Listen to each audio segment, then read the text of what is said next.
always do it on my own, so I gotta get through it. Di sini saya akan mereview film Cahaya dari Timur, Beta Maluku. Sebagai sebuah negara yang memiliki berbagai keragaman, toleransi menjadi satu kunci utama untuk menjaga persatuan dan kesatuan bangsa.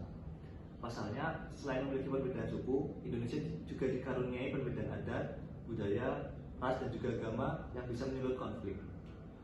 Namun, dari sinilah justru kita dapat menemui banyak pelajaran mengenai betapa pentingnya rasa saling menghargai dan pentingnya toleransi.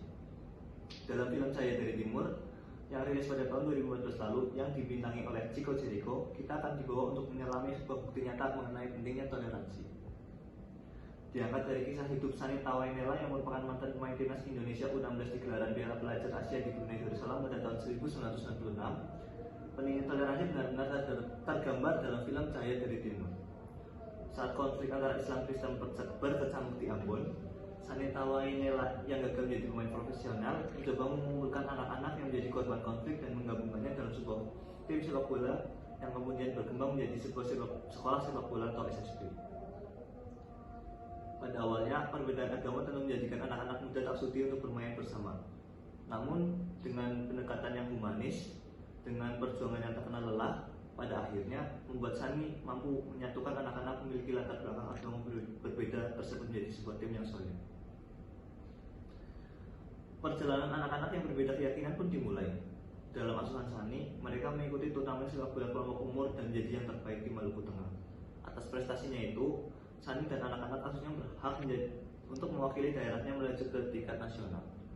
Dengan mengesampingkan perbedaan yang dimiliki, tim sepak bola anak-anak Ambon yang menjadi korban konflik sektarian tersebut pada akhirnya menjadi juara tingkat nasional.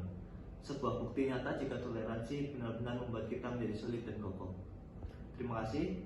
Assalamualaikum warahmatullahi wabarakatuh. Pada kesempatan kali ini, saya akan mereview salah satu film di Indonesia, yaitu film Laskar Pelangi yang diangkat dari novel dengan judul yang sama, yang merupakan karya dari Andrea Hirata. Film ini berkisah tentang solidaritas dalam keberagaman. Diceritakan tentang sekelompok siswa satu sekolah di Pulau Belitung yang memiliki beragam etnis, ada dari Melayu, ada pula Tionghoa, yang bersekolah di sekolah yang berdinding papan dan hampir roboh. Bermula dari ketika akan memulai tahun pelajaran baru, sekolah itu siswanya tidak mencukupi jumlah minimal sebagai syarat kegiatan belajar mengajar dan terancam akan dibubarkan oleh Departemen Pendidikan dan Kebudayaan Provinsi setempat jika siswa tidak mencapai 10 anak.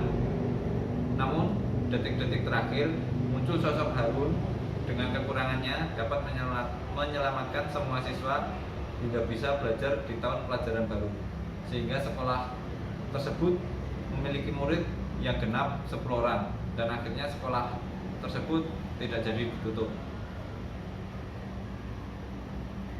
Siswa di sekolah dasar tersebut itu membaur dalam keberagaman, yakni Melayu dan Tionghoa.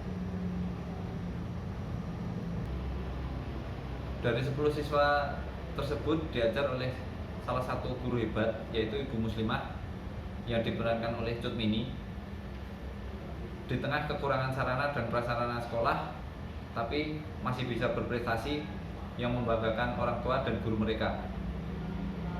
Oleh karena itu, Bu Muslimah yang merupakan guru dari 10 murid tersebut memberikan nama kepada 10 murid tersebut adalah sebagai Laskar Pelangi. Semua anak tersebut memiliki karakteristik serta kelebihannya masing-masing. Persoalan demi persoalan yang harus dihadapi oleh pihak sekolah serta anak-anak dapat memberikan kita sebuah perbandingan bahwa ternyata masih banyak orang-orang yang memiliki keterbatasan untuk menggapai impian apapun kendalanya. Jika kita memiliki mimpi dan kemauan, pasti ada jalan.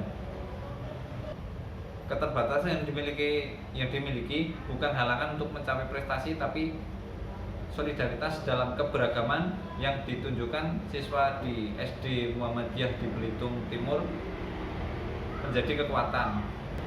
Pada film ini bercerita tentang film Indonesia tentang kehidupan anak-anak miskin yang memiliki semangat yang tinggi untuk mengecap pendidikan dengan keterbatasan yang melingkari kehidupan mereka di Pulau Belitung,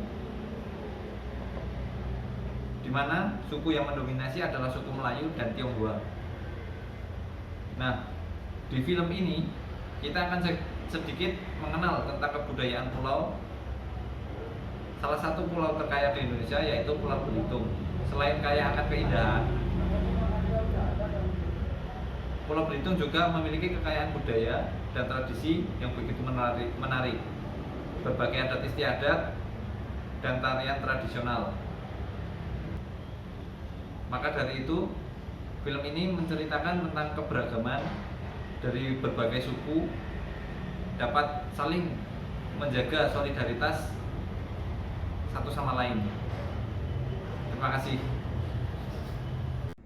Kesimpulan yang dapat kita ambil dari dua film tersebut, yaitu film Cahaya dari Timur Beta Maluku dan Laskar Pelangi, adalah Indonesia adalah negara yang beragam. Berbagai ras, suku, agama, bahasa, dan budaya hidup berdampingan. Keragaman ini adalah kekayaan yang harus disikapi dengan bijak agar tidak terjadi perpecahan. Adanya kenyataan perbedaan berbagai macam budaya, suku, ras, bahasa, dan agama tersebut harus dihargai dan dijunjung tinggi. Oleh karena itu, diperlukan sistem dan penerapan pendidikan yang bersifat adil dan setara demi terwujudnya masyarakat yang demokratis, multikultural. Multikulturalisme sebenarnya merupakan konsep di mana sebuah komunitas dalam konteks kebangsaan dapat mengakui keberagaman, perbedaan, dan kemajemukan budaya, baik ras, suku, etnis, dan agama. Sejalan dengan konsep tersebut, maka pendidikan multikultural sangat penting untuk diterapkan di Indonesia, sebab negara ini hidup dan berkembang dengan berbagai budaya ras, agama, suku, etnis, bahasa, dan adat. Pelajaran yang dapat kita peroleh bukan hanya semangat juang yang tiada henti, mimpi yang tak bisa padam, dan cita-cita yang tak pernah mati, namun secara tidak langsung mengenalkan kita pada arti pendidikan yang sesungguhnya, di mana mengenyam pendidikan adalah hak semua warga negara tanpa terkecuali. Disinilah penerapan demokrasi yang sesungguhnya, bahwa setiap anak berhak mendapatkan kesempatan untuk mengembangkan dirinya. Terima kasih.